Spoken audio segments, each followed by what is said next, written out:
Good evening, Portage County and abroad. It's Friday, and that means we are on the clock for overtime. We've got a lot of sports on the agenda, so let's get right to it. Starting with the Kent State men's basketball team on Tuesday went on the road to take on the Bowling Green Falcons for a bit of a conference play match, which the Flashes took by a score of 91-84. Then the following day, the women's team headed to Western New York to take on the Buffalo Bulls. The Flashes had a light lead, but gave it up as the Bulls won 76-70. Yesterday, the women's lacrosse team took on Presbyterian and took care of business with a 15-5 win. Joining me with the desk is my good friend, Stone O'Brien. I left out there in that recap, but the Kent State men's baseball team had their first series of the season this last weekend against three teams: Eastern Kentucky, South Alabama, and South Illinois Edwardsville. So, Stone, the Flashes went 1 for 3. Not a great debut, if you will, but break down each game for me. So, in the first game, Gavin Jones set the tone. Like I said, I've always believed that in college baseball, your Friday starter is your ace. He's going to set the tone for a series and get the outs and get the team needed to do. He has some newcomers, too, come in and contribute bits and pieces. Kirikoff and Solitaire had their first hits that game. And Great series from Solitaire. Great series. Second game, Eric Chalice struggled with the command. In your article, Jeff Duncan was quoted as saying that. Led to some hits around there, and we ended up losing. But Solitaire, again, college freshman, third-ranked second. True freshman in his first third-ranked second series baseman. Raked. He did great. In the state of Ohio, 2 home runs, one of them opposite field, which I was watching an interview that Jeff Duncan did for the Kent State TV show, and he's like, going opposite field in that park that they were playing at, big field, so good signs. Luke Matthews, another portal player, he had 4 hits this past weekend, scored 3 runs, and then Hayden Jatzak, the 2024 GLAC Player of the Year, he hit .468. He had a 2.32 career ERA in the Northwoods League, which is one of the best collegiate summer baseball leagues out there. He hit .455 over the first weekend, and he's one of the nation's leaders in doubles. So, yeah, Jake Casey also had a pretty nice series for the Flashes this weekend. Really, though, I'm a little worried about that pitching and the offense, too, especially, South Alabama is a very solid program. I talked to Coach Duncan. He knew heading into that game that the Flashes would have had to bring their A game against South Alabama. But losing to the other set of Cougars, the South Illinois Edwardsville Cougars, when you're a D1 program, even across all sports, you're going to be in a game with these D2, D3 opponents, mid-major. You're expected to win. And I don't know, this team has a lot of talent across the board. Kira Coffey, Jake Casey, Solitaria looks really good as a true freshman, hitting, I believe, 2 or 3 homers. 2 home runs. 2 homers in 3 games. That's really promising. Kirikoff, the MAC Freshman of the Year. Picked Gavin Jones. And they're losing a lot of talent, too. They're losing Josh Johnson. They're losing their ERA leader from a year ago to the Red Sox. They're losing a lot and gaining a lot, but still, Coach Duncan, he did tell me, his main quote that I took away from our interview was that we did not play very well at all. And I heard it in his voice. He did not appreciate the bats. He wanted them to be more aggressive. He really wished that they had that A game to them in their swing. And you know what? Coming up this weekend, they're going to Mercer for 3 games. Down to Macon. They're going to have to bring that offensive game power because Mercer, they put up 22 combined runs on Saturday and Sunday. They lost the opener. They even won a midweek game this week against Kennesaw State. But the pitching's going to have to be there. Their pitching, the Stars only got 4 innings in each of the 3 starts, and they gave up runs. So bring our A game offensively, adjust. I saw the box score, and it was a unique feature. They had the counts and stuff. I like some of the counts that they had, so just get the good swings, get it in. Shalis needs to get the command going. Definitely. I like Gavin Jones tonight. I mean, it's a cold weather game. He's got a mid-90s fastball. Just overpower them and use that weather to your advantage. Jam the hitters. Get them inside. Weak contact will be great. Jake Bean just needs to avoid the long ball. Yep. He gave up a triple, and that run came in around to score. Gave up a home run. For the most part, he settled in after that first inning that I saw in the box score. So just settling in and getting the pitching going. Get those yips down. Get those yips down, and I mean, you got to limit them because their offense came. They had hits. Parker Lester hit 3 home runs over the weekend last weekend for Mercer. Ty Daly hit 2. Work counts. Just work the counts, though, offensively.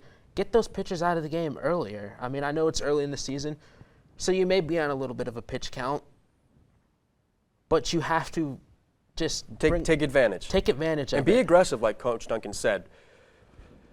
Well, thank you very much, Stone, and we're going to be looking at what they do against the Mercer Bears. But last night was the Four Nations finale in the NHL, and it was everything we expected and more. Coming up, making his OT debut, Alton Northup is going to talk ice puck. Welcome back. Last night, the Canadians and Americans squared off in TD Garden to decide who would win the Four Nations face-off. The Canadians struck first on a goal from Nathan MacKinnon of the Colorado Avalanche. Then the Bruiser, Brady Tkachuk, scored on an Austin Matthews assist to make it a tie game. Both teams would exchange 1 goal apiece before Connor McDavid secured the win in overtime. See what I did there? Welcome, Mr. News Director, Alton Northup, making his debut on Overtime. I am absolutely stoked to have you on here. Before we get into the nitty-gritty of the game, the details, this was a pretty loaded game, went to overtime. What did this do for hockey on a global stage last night? I made a special point to come here today wearing my Connor McDavid Erie Otters jersey. Go Otters. That's my hometown team. It was McDavid's junior team when he was just 15 years old. And what? Yeah, and he played for the Erie Otters. He had special. I couldn't even drive when I was 15. Yeah, man. He was given a special privilege to play for the team early. I went to his jersey retirement in January, and during his speech, McDavid said that when he came to Erie, it wasn't worth anything. That hockey was dying in Erie, and we were a town that had a team that no one could be proud of. McDavid saved hockey in Erie, and I think last night, Connor McDavid saved the National Hockey League. Definitely. And when, I feel like each league, except maybe baseball, because they've had the All-Star game down pretty pat. You have each guy, at least one guy from all 30 teams squaring off. Those jerseys were pretty weird, but I'm glad they're going back to home and away jerseys. But the NBA and NFL especially have had a crisis with their All-Star games. They are not what people want. They are not really what fans see, especially in the association. So for hockey to really capitalize, especially when the NBA's All-Star game just happened last weekend and the NHL totally upset them, we could talk about this for hours and hours. But to the actual game between the Americans and Canadians, obviously, towards that overtime period, how did the Americans leave the face of the NHL wide open right next to Connor Hellebuyck? Look, I think the main thing you want to look at in that overtime is I was reading interviews with the players from Team Canada, and they said if you leave McDavid unguarded in front of a net, he's going to score. Who knew? Who would have thought that, only one of the top scorers in the NHL is going to score when you give him a wide open chance? Easily. Look, the United States was playing a great defensive game. Both teams were playing a great defensive game. And during that period, it looked like, the United States had great offense going, too, in their favor. And I think it just came down to that Canada found a way to work well as a team. They have a lot of superstars. You got a lineup that has Sidney Crosby and Connor McDavid and Nate McKinnon. Nate McKinnon on the same line. That's where egos could really go wrong. But they all definitely learned to take a step back and play the parts that their countries wanted them to play. And I think that's where Canada really succeeded in that overtime play. Heading into this game, one thing I was really worried about was maybe the hype went to the head of our nation's team. Because you had all the momentum, all outside noises, sputtering into the American and the Canadian locker room. I mean, obviously both teams are going to hear what the media, what everyone's talking about. And I kind of got worried, and I think those worries came to fruition. Do you agree with me that you think maybe the Americans got a little cocky? I got to disagree with you on that. So when we're talking about what makes this so different from all the other All-Star games that we're seeing, is there's something at stake, right? Right. This was a game that 2 weeks ago a large part of this country didn't even know about. Yeah. And I was out at Ray's place last night, and there was 2 dozen people on the edge of their Oh, seat yeah. because of this game. There is something on the line, and you don't have that in any other league's All-Star game. Nothing. You don't. Yeah, This definitely. you're wearing your country on your chest.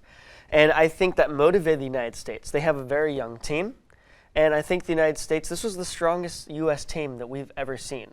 Okay? Oh yeah, and I don't want to interrupt you, but next year with the Olympics, I think the Americans are going to come with some fury. But keep going. Canada's got to be worried, and I think the United States put the world of hockey on notice last night and with this whole tournament. Do I think that it went to their heads? Look, I'm not in their heads. I think the Chuck brothers, they know how to put on a good show.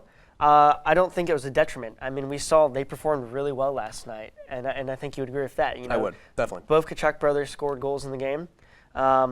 And so I think it just came down to, at the end of the day, which team had the better players. Team Canada's, Yep. they're We a knew that Hall of heading Fame in. team. Definitely. Post-break now, because this was the NHL's break, and that's what's so great about this is that they turned their All-Star break into a spectacle. Are you looking at any few teams? You know, Winnipeg's having a great year. Blue Jackets, they're getting healthier, but you know we didn't really expect them to be good. Any teams you're looking at post-break? You know, I'm from Pennsylvania, but I've become a bit of a Blue Jackets fan in the last year, and I've been keeping my eyes on their farm system as well with the AHL Cleveland Monsters. And I think we're looking at the Columbus Blue Jackets. They've been a surprise team this season that has actually found a way to win, and they've kind of hit a bump in the road where they need to make some decisions with their lineup. They've had a horrible goalie crisis that's kind of been a distraction for this whole past season. And when you're cycling in and out 3 goalies, if you've got 3 goalies on your bench, that's not sustainable. So I think that's something they got to look at with Daniel Tarasov especially. So I think that's important, and also they got to get their defense in check. And so I would look at some trades that might be happening with the Columbus Blue Jackets, maybe some call-ups in the AHL, and seeing what moves they make there. The Blue Jackets, just before we got on air, did get some good injury news, but they will be taking on the Detroit Red Wings in the Stadium Series. Yes, sir. Coming up, are Luka Doncic's early struggles a sign to come in Tinseltown? NBA headlines, discussions, and more coming up next on Overtime. This week, the NBA returned to action after their All-Star break. The opening game of the second half was between LaMelo Ball and the Charlotte Hornets and LeBron, Luka, and company. However, this game did not go the way of the Lakers, as Luka shot just 5 of 18 and 1 of 9 from 3. Still, though, the Lakers did have a chance to win it, but LBJ missed 2 shots late, and the Hornets took a 100-97 win back to the Hive. Another overtime debut, Mr. Joe Malbin. I'm so excited to have you on here, man. I'm so happy that we've got this interchangeable cast of characters and new fresh faces. It's got me really excited. One thing that had a lot of us really excited was Luka Doncic headed to the Los Angeles Lakers. But times are pretty rough. The Lakers have lost a few games. Luka has not looked like Luka Doncic.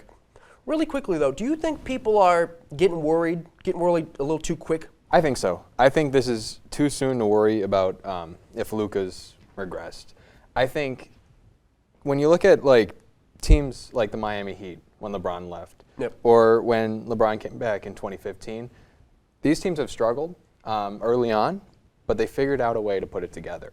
And so I think Luka's going to struggle early on, but he's going to figure out a way to put it together because he's Luka Doncic. He's the best player in the world.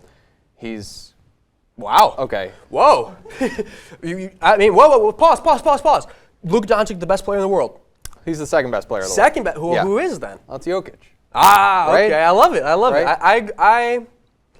Here's my thing. I still do think LeBron James is the best player in the world. Interesting. I think one-on-one, if we're talking team fit, I would pick no one above Nick Jokic. Okay. Simply because there really is not a thing he can't do.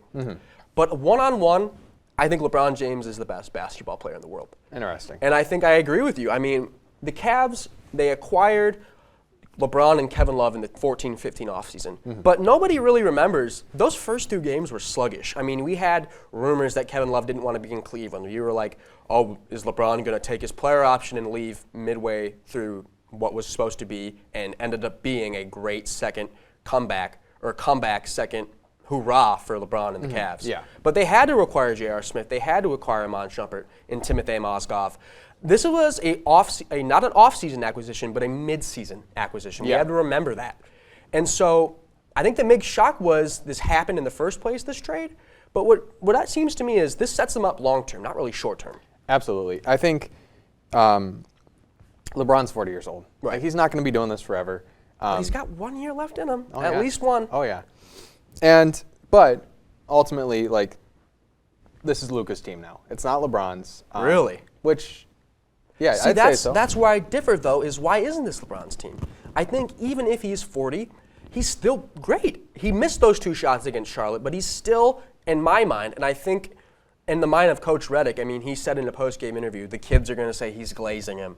But at the end of the day, LeBron is still putting up great numbers for a 40-year-old, and I don't see, barring an injury, he slows down next year. And they're going to get more in the offseason. But do you think this is Luka's team? You know, I do think it's Luka's team, and obviously LeBron is like the captain of this ship. Right. But, you know, they're trying to, like, before Luka, the future was kind of weary. Right. Now that they have Luka, like, they're set for the future. And so, obviously, I think you want to build around Luka Doncic, and you can't really do it now. You can go through the buyout market. They tried to trade for Mark Williams. Yep, fell through. Yeah. LeBron posterized him. So. Speaking of the future, one guy that we really thought, and I think all expect to lead the NBA, hopefully even become the face of it if you're a Spurs fan, Victor Wembanyama out for the season, Yeah. unfortunately with a blood clot, I believe, in his shoulder. You know, initial reactions, what do you think? What did you think when you read the story? You know, it's terrible, and it's really surprising. Yeah, but I don't know, out of nowhere. Yeah, absolutely. But I think I don't know. It's kind of hard to think that Wemby is going to potentially have this career-ending health issue. Forbid. Yeah. I'm not a doctor, right? I'm not gonna speak on any medical, anything like that. But I do think, like, I could see him coming back and being fine. He's proven that has what it takes to be one of the best players in the league, and so he's also got a great mind, got a great head on his shoulders. Like, he's going to recover well. You know what I mean? Like, he reads a book before every game. Yeah. You know what I mean? Like, he's not trying to go out and go to Florida and Right. yeah. I think we all look at the last gentleman, other than Brandon Ingram, who recovered, the last gentleman whose career was cut short, Mr. Chris Bosh.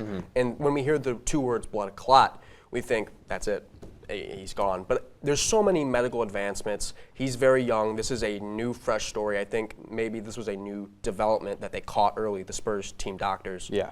And I think he can really recover. But shifting to a more positive note, national TV tonight, the Cavaliers and Knicks squaring off in Cleveland. Yeah. What are you seeing in this game when you have number 1 and number 3 in the East? You know, it's a very big game, and especially for this growing rivalry. Yep. I mean, Cavs-Knicks has become, something that, like, a few years ago. Anyone can, yeah. Yeah. Some bottom feeder teams now towards the top. Yeah, and the Knicks have really put together this team in a kind of like 2K style. Yeah. Just like adding OG Anunoby, Mikal Bridges, Towns, and then I think, I'm biased, so I'm going to say the Cavs are going to win. But I do think the Knicks could give them a bit of a challenge. But it could be an Eastern Conference Finals preview. Yeah. I agree. I also think I have the Cavs taking this one. Cavs home court is a serious thing. When you hear those Cavs chants, it's a really great atmosphere. I think it's honestly underrated. If you've never been to a Cavs game at the Rocket, you should really check it out. Absolutely. I think the Cavaliers are a better defensive team than the Knicks, which I didn't expect that, honestly, because the Knicks are coached by Tom Thibodeau, who throughout the decades, his defensive teams have been known for their toughness.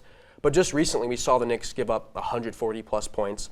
They're really, like you said, built 2K-wise with the shooting. Mikal Bridges, Brunson, Hart.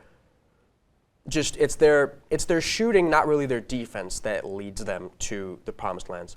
And the Cavaliers have both a combo of shooting and defense, especially with the acquisition of DeAndre Hunter, which I think went under the radar when you think they didn't give up any major assets. Yeah. They gave up, George Niang and Karis LeVert, who are solid but expendable pieces. And I really do think the Cavaliers are primed for Eastern Conference competition, but I'm a little worried how they shake up against the Boston Celtics. Thank you very Absolutely. much, Joe. Thank you, Gage. And we're also going to shift over to the gridiron.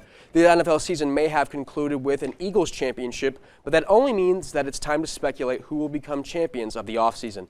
There are a bunch of questions heading into the spring. Will Myles Garrett be traded? What will the Vikings do at quarterback? And where will prospects such as Shedeur Sanders, Cam Ward, and Abdul Carter end up? Joining me at the desk is my good friend Maddox Miller, ready to talk some NFL free agency. We just had a cap salary go up, more teams getting richer and richer. So Maddox, let's start with that first question. Arguably, I don't even really want to argue it. I wouldn't have any other player on my team if I was a coach or GM than Myles Garrett. But I think he's going to get traded soon. Where's he going, Maddox? Myles Garrett is one of the best defensive players in the league. The only issue is like the contract stuff, all the dead money that the Browns would take on. I think honestly, one of the hardest parts is finding a destination for him. Teams are reluctant to call. Yeah, teams are very reluctant to call.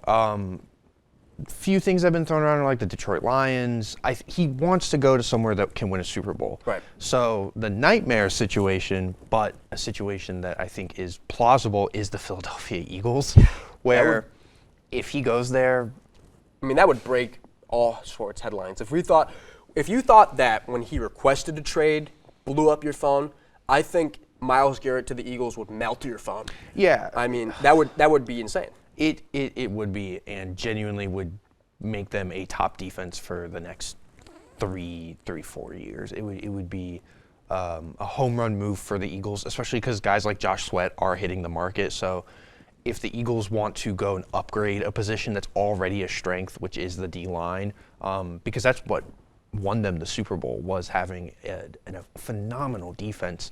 Myles Garrett is the guy to go and get. Well, I think one team that in their division, third in cap space, that should take a preemptive measure and steal him away from the Eagles, because I think the Eagles are the favorite to win Myles Garrett, is the Washington Commanders. Washington Commanders surprised everyone making the NFC Championship game. Obviously, they ran out of gas and got gassed themselves by the Eagles in the NFC Championship game. But I think if they want to stay contenders, they should trade for Myles Garrett. Staying in the NFC, the Minnesota Vikings, they were also a surprise team making it as far as the wild card round. Sam Darnold at quarterback, 14-0. 14-0 against all competition. Against the Lions and Rams, 0-4. 0-4. So, if, say, I make you today the Vikings GM and I'm the Vikings owner, are you keeping Sam Darnold or are you looking elsewhere? I don't think I am. What Darnold did is very impressive, but I think a lot of it is he has a kind of Kyle Shanahan-esque coach in Kevin O'Connell where you can kind of plug, maybe not any quarterback, but you can plug a lot of different quarterbacks into that system and they will get production. Darnold definitely lost a couple millions in those last 2 games where it was like the lights were just too bright for him. The Vikings have such a good supporting cast, and they have J.J. McCarthy, who, while yes, the injury is going to be interesting to see how he recovers from that, and just him as a NFL quarterback is going to be interesting because he was one of the more questionable prospects entering the draft, but he has that rookie contract, so if you don't give Darnold a top 15 quarterback contract and you put that money elsewhere, you can make the roster stronger for McCarthy. Totally agreed. I love the comparison of Kevin O'Connell and Kyle Shanahan because their offenses are similar, West Coast style. I believe they might even come from the same coaching tree, but I would have to fact check that. I agree. I mean, honestly, let's look at the quarterback room. J.J. McCarthy and Daniel Jones. To me, that's really solid. I mean, you have Justin Jefferson, you have Jordan Addison. You have a solid O-line that's only going to get improved along with their roster through free agency and draft picks. I mean, let's see the list here. Vikings, 1, 2, 3, 4, 5, 6, 7. I mean, that's top 10 in cap room. You're only going to get better, and you have to. You kind of have to. Yeah. Because the Bears aren't going to be the Bears for so long. Eventually, they're going to. Well, we think. Right. They should. They should resemble a professional football team. Yes. And then the Lions and Packers are really good, solid programs. Excuse me. So I really do think the Vikings have to stay aggressive. I mean, this is the NFL, not for long for a reason. So you really should stay aggressive. Then to the draft. We have the top 3 teams, Titans, Browns, and Giants. If you had a magic ball and you were a wizard, not a Washington wizard, but a Portage County wizard, where do you see these teams going? I see Titans going quarterback. Will Levis is just not cutting it out as an NFL starting quarterback, and the Titans have decent pieces. So I see them going Cam Ward, number 1, which I see him as the most ready quarterback in a class that is very shaky. That means the Browns have They can go Hunter, they could go Carter, they could go Shedeur Sanders. I think if Myles Garrett is traded before the draft, you will see Abdul Carter Definitely. heading to Cleveland, because that's just you're just replacing him. You're hoping you draft Myles Garrett again, Right. And so I think that would be the obvious decision. Obviously, there are a lot of Browns fans that would probably want a quarterback, but there might just have to be some other solution in free agency or the trade market for them. And then for the Giants, probably Shedeur Sanders. I see Travis Hunter dropping out of the top 3. I think his stock is kind of down, and the Giants literally need a quarterback. Like that is They a have no black hole right choice. now where you cannot trot.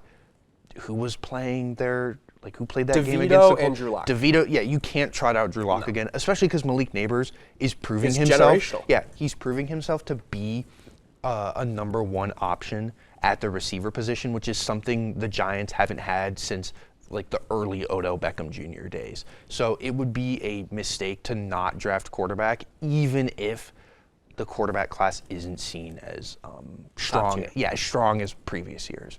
Agreed. I also have that exact same top 3. We're alike in style and football thought. Next up, me and my guest are going to test our knowledge with another edition of Guess the Pro Athlete. Coming up. Welcome back. My friends have come off Couch Island, and I really like it. We got a dichotomy here. We have our debuts, and we have our veterans. So much. So, in the spirit of variety, we are going to guess a few athletes here and here. Let's see. We're going to guess them based off their career path, mind you. So, starting off with player 1, let's see what our producer has got for us. And I already know it. That's Ryan Fitzpatrick. Oh yeah. Yeah. Swinging him homer. Get out of here. That's I forgot. Harvard graduate. I forgot he was a commander. Because he got injured. He was He's a commander. If you remember, he was like projected to be like a starter. like a big free agent Yeah. pickup for a team that made the playoffs in 20. Those Dolphins. And then he got a rib injury. But yeah, Ryan Fitzpatrick. Yes. There he was is. that? What an image, It's Mr. like an It 8-bit is. image of him. Scuffed It's magic. image. I mean, I really like it. Surprisingly, little never played for the pixels. Cleveland Browns, honestly. Yeah. All right. Cowboys, Bears, Saints, It's Andy Dalton. Panthers. No, that's It is not Andy it. No, it Dalton. is Andy Dalton. It is Oh, Andy I Dalton. didn't see the draft at the top. Drafted to the Bengals. There you go. 2020 That is Cowboy, Andy Bears, Dalton. My Saints. apologies, Andy Joe. Dalton. Just signed a The Red Rifle. An executive extension. Signed an yes. extension Sticking with the Panthers. The Red Rifle. I think he's been a very good mentor Former to Bryce I believe, Young. Pro Bowler. And there he is. Andy Dalton, fun fact about me, he was my first ever NFL jersey. Oh, wow. Was Andy Dalton. I know, kind of a weird like thing. I think no one in my area would have that either. But Bengals jerseys were sick back then. Let's see, number 3. We have. Is there a number 3? We have. There we go. NHL. Okay, this is Connor. This is Connor Connor. David. I wonder who would get this one. Interesting. That one was an easy one. Yeah, I mean, what a hero last night. Even as Americans, we all have to stand and recognize. And you gotta feel for him, especially after the Game 7 loss last year, to Yep. kind of get this Get this this moment for You redemption. know him. what was interesting though? When they held up this trophy, I watched as McDavid. He kind of gave it like a half hoist, because I think no cup's gonna satisfy him except for Lord Stanley. Oh yeah. That's a great. We got to get you keep going on. That was an amazing analogy. Yeah. Can we keep this guy? How I'm gonna much? keep this guy. Denver Nuggets, New York Knicks, Cleveland Cavaliers, Los Angeles Lakers. Drafted to the Hornets in is 04. Oh, that's J.R. Smith. J.R. Smith. Yep. Get out of here. I already brought him up on the show. There he is. J.R. switched J.R. from 3. Smith. There he is. JRSmith.png. I mean, one of the weirdest things about J.R. Smith, other than everything, is that this guy, you could like leave him open and his shots would kind of be okay. Like sometimes it would be a bit streaky. But if you like were in and right in his face, he can't. Yeah. He was a Also great went athlete went too. back to college and played golf. Yeah. And then played collegiate Yeah. golf. He got some Collegiate golf? NIL money, I think, Yeah. too. Yeah, one of my favorite players as a kid. Drafted by the Reds in 2010. Reds, Huge. Yankees, Cubs, Yankees, Royals, Rangers, Holy Pirates. Ooh. Drafted by the Reds. Oh, that's Wait. Aroldis Chapman. That is. Yeah. The Cuban Missile Crisis He'll be- himself, the lefty. I mean, He'll talk be about a- one of the scariest players in sports history. He'll be a. He's a Red Sox. Yeah, he's a this year. sock this year. I mean, if you look at this guy's arms, you can think throw. he's like Arms. a boxer or an NFL player. He still can get But that he's just fastball one up of the there, too. best closers of this century. But unfortunately, that's all we've got. That's all the players we have. For more sports updates, tune in to Sports Corner next Monday at 8.